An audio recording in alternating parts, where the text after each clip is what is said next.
Hi, this is Dodger and you're watching my show. So we are back to the familiar setup, the familiar background. It was so fun to go to Oregon and see my family and hang out with my mammoth and my poppeth, but it's good to come back to. Also, side note that I have to mention, and I know I've talked about Tetris a lot lately and some of you are probably like kind of sick of it, but did you guys know that Steve Wozniak is like a Tetris master? I love Steve Wozniak. I think he is super adorable and obviously extremely intelligent. I had no idea. He, for a long time, was submitting his name to Nintendo Power and had the top slot of Tetris scores in Nintendo Power.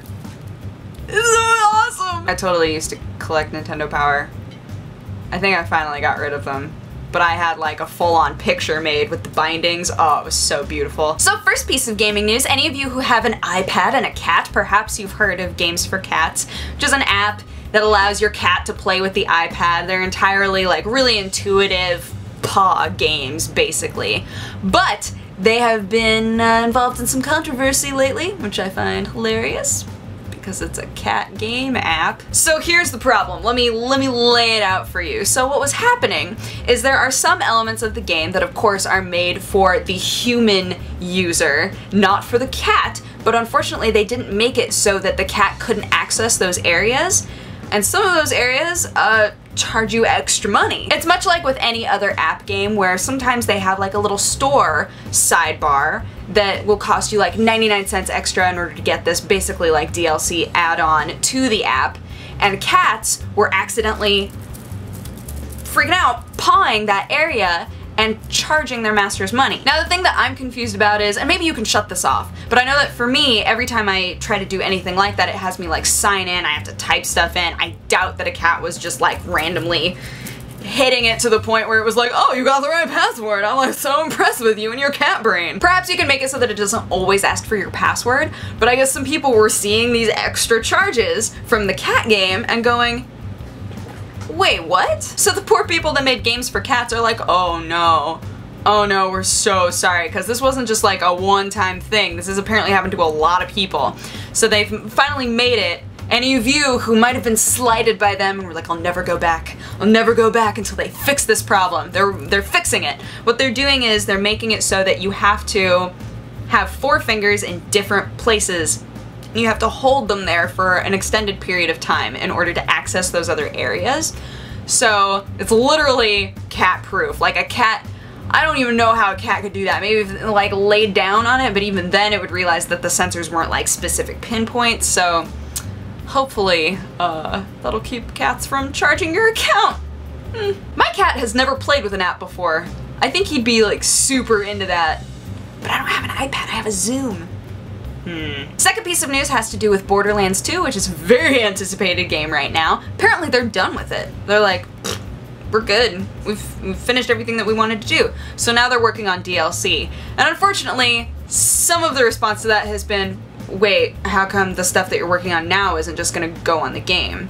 But the thing is you can't just assume that they would be done with this specific thing that they're working on. So for example, they're making a new character class called the Necromancer, and she looks awesome. She's super cool.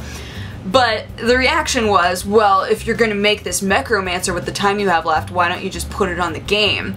But they don't have enough time. They literally don't have enough time to finish this and put it on the game. This is like an extra thing that they've been toying with and said, okay, well, I mean, we're done with the game. Like, we feel really good about it. We're finished. So we're going to get a head start on this other thing so that the DLC is for sure worth it. They're thinking the Necromancer character is going to be available like 60 to 90 days after the game has already come out, or you can pre-order Borderlands 2 and then you get access to it for free, which is cool. People have asked me before how I feel about that, about saying, okay, well you can either pay for this DLC or you can pre-order our game and then the DLC will be free later on.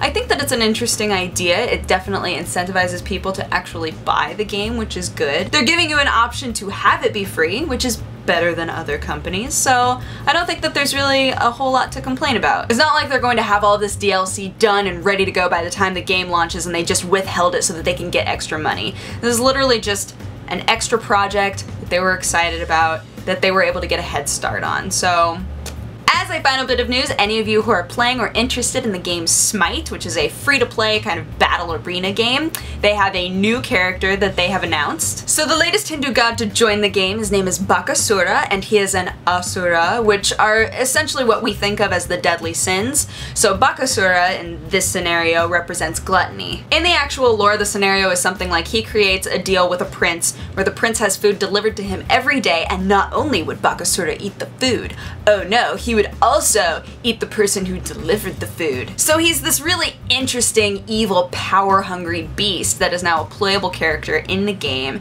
and they have a video out that I can link you guys to in the description that kind of showcases his abilities and the ways to use him and things like that. Seems like a very cool character. There has been a lot of controversy surrounding this game because it does deal with religious icons, but it sounds like the people who have played it and haven't really felt biased one way or the other about it have really liked it, have enjoyed the game. Last thing that I want to mention that I am so excited about is my District Line store has updated merch, all designed by my amazing, talented friend Allie. I'm so excited about it.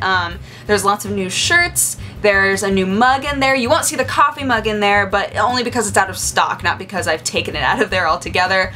We now have stickers, we have pins, we have all sorts of new bracelets, just so many things. I'm really excited about it. I want like one of everything. And again, we do still have stuff on there that's super cheap that we're kind of eliminating and getting out of the store, so there are a few things that are still on like super sale in there if you're interested in those, but overall, I love everything that's in there, so I hope you'll take a minute and check it out. I'll put a link in the description so that you can go see that, and hopefully you like some of it. But anywho, that is my show. Thank you so much for watching. If you have a positive or a negative response, feel free to leave it in my comment section, and if you want to have coffee with me, you can click wherever I put the annotation and it'll take you to my other channel.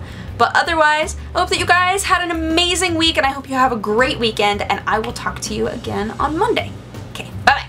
Mwah. So impressed with you and your cat brain.